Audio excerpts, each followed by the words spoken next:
Prenez des mesures courageuses pour un monde vegan. Partie 4/5. Dans Entre maître et disciple, donné en anglais et en chinois, le 29 octobre 2019, dans l'ashram de Liuland, Taïwan, aussi appelé Formos. Warning: you might find the content herein disturbing, but the truth must be revealed.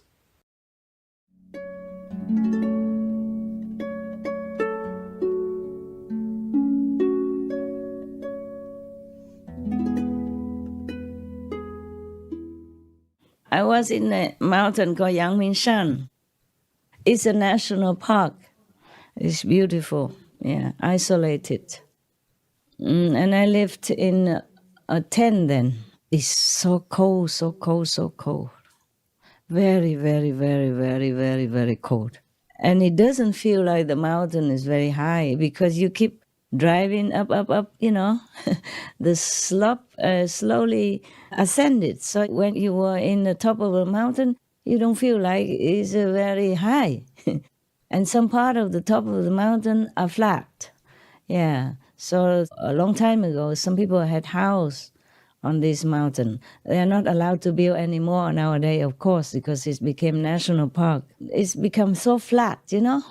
I had a little so-called house in the Yangmingshan mountain.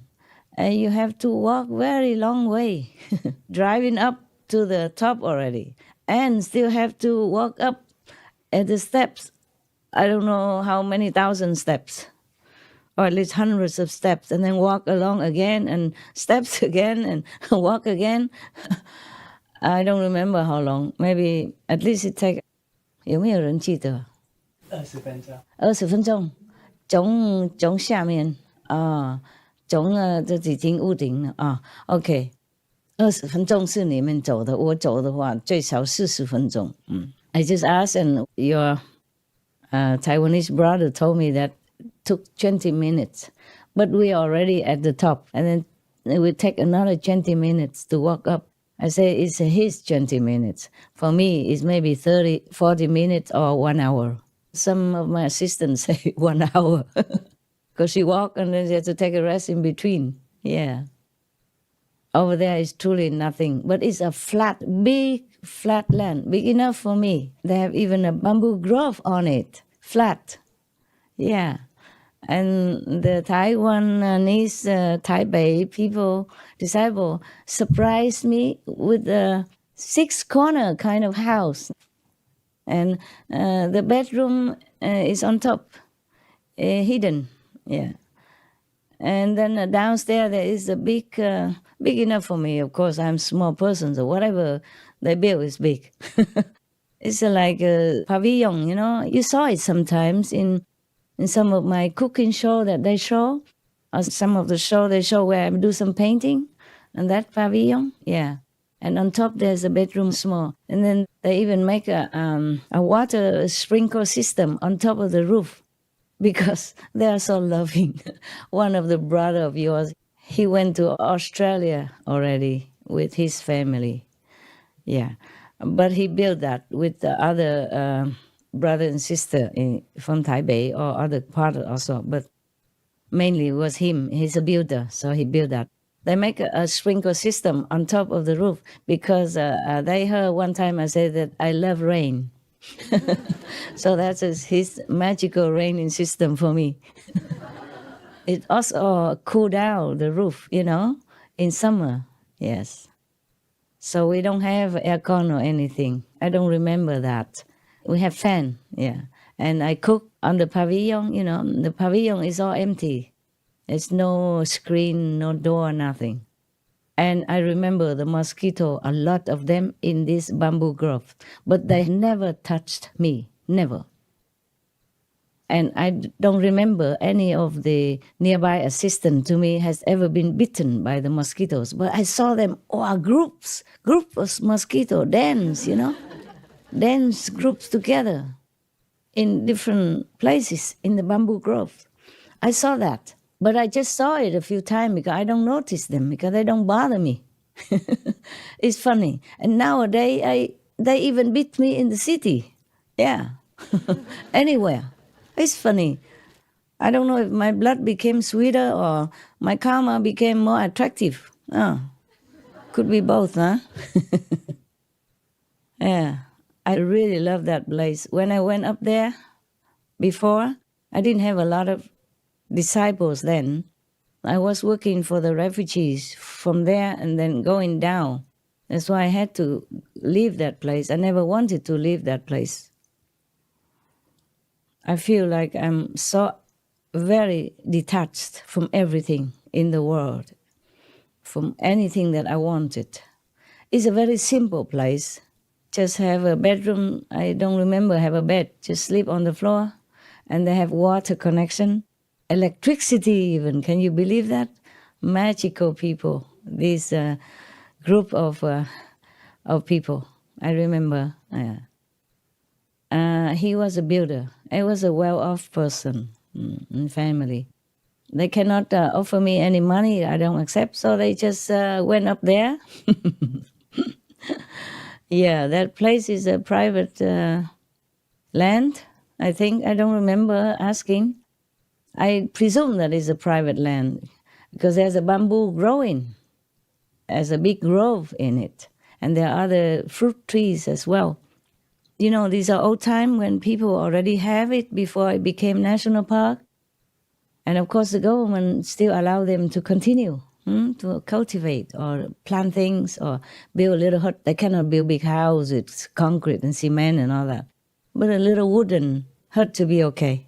Nowadays I heard that it's a long time already and a typhoon kind of damaged some places and they wanted to go up to repair it. But I say, wow, it's such a long way, you know, very difficult to bring the material and all that stuff. So forget it. I don't think I ever have that luxury to live there again. So I just don't want them to waste their time, you know, just use it to meditate. That's what I told them.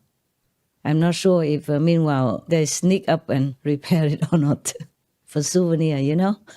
For later generation, when I die already, then maybe they sell ticket to come up to visit, you know, here, the master Thanh Hải, you know, she lived here before. Look, here's her shoes.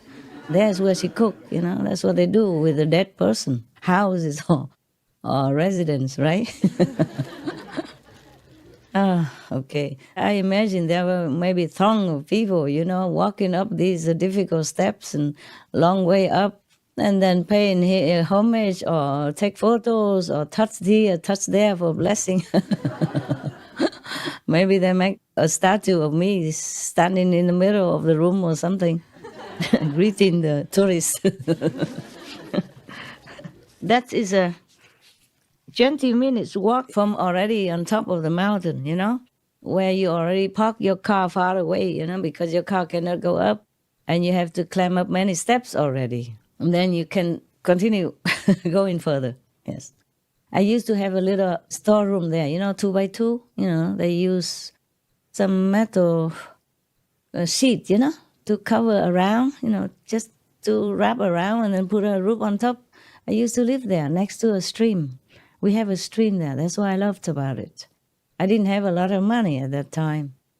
And then we bought that place, borrowed some money from a brother. I repay already, even though he didn't want it, but I repay.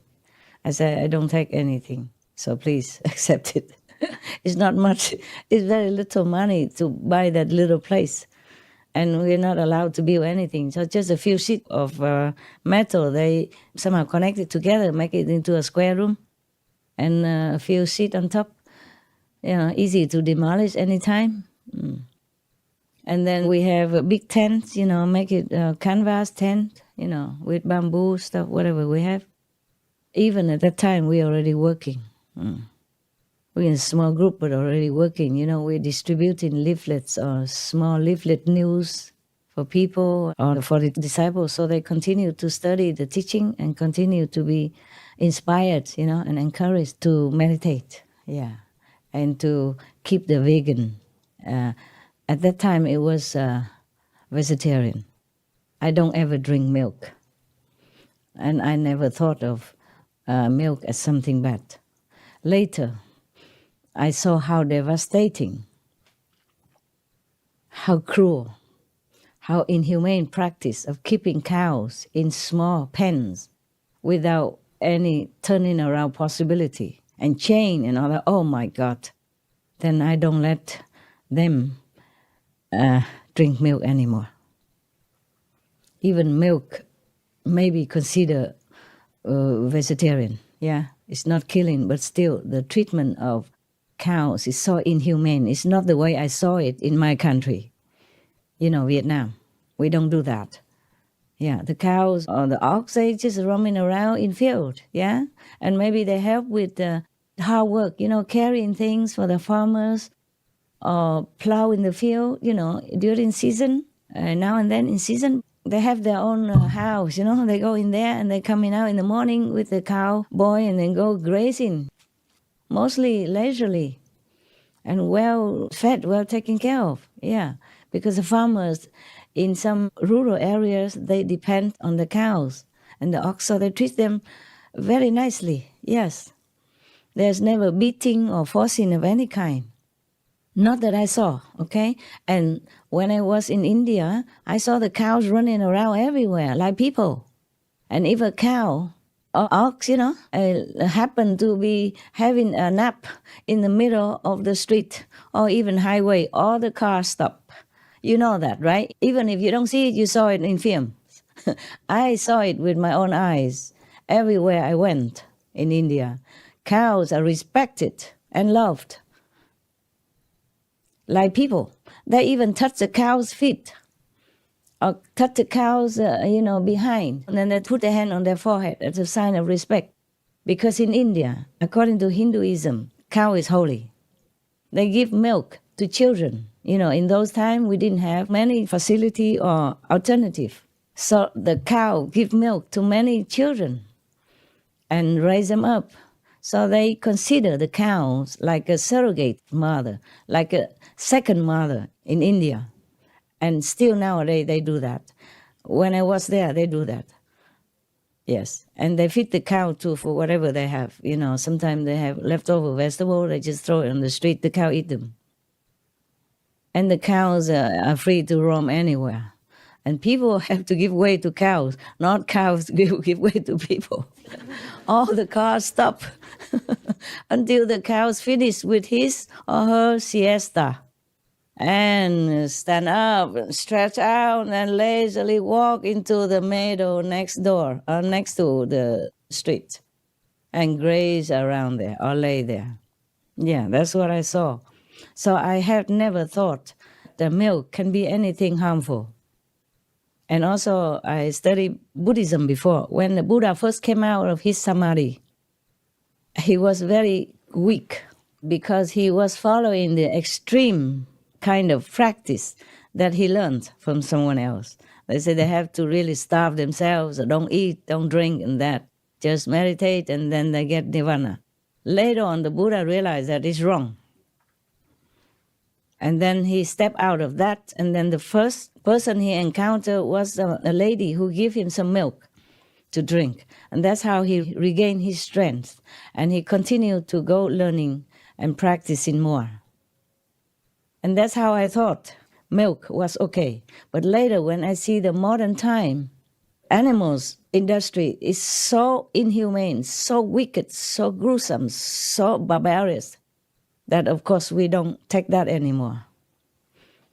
And if any of you still did not get it, then you have to watch these films, the Dominion, watch Peter's film, watch Earthlings, watch Cowspiracy. We advertise them for free anyway on our Supreme Master Television, and you can watch them on Netflix, or this similar film about the extent of cruelty, the extent of abusive practice that the people do to the innocent, helpless, defenseless, gentle animals. Show it to your friends. Watch it with them, even though you will cry and you scream out loud from seeing their suffering, but you watch it with your friends. You know, those who still eat meat and drink alcohol, even drink and drive and all that. You show them all of these consequences. I know it's gruesome. I could not even watch it without screaming. Sometimes I have to watch in many sections in order to finish the film, so that I can tell you, so that I can tell them to advertise it on our STN TV. We don't advertise the whole gruesome things because it's too sensitive for the children. But we advertise their film, the title of the film, so that the people can find it and watch it themselves. And so that you can show it to other people in your capacity. Don't rely only on me alone. Don't rely only on Supreme Master TV alone. Because in some corner, people don't know our TV exists. Don't rely on us. Don't rely on me alone to save the world. You save the world with me. Okay? Yes.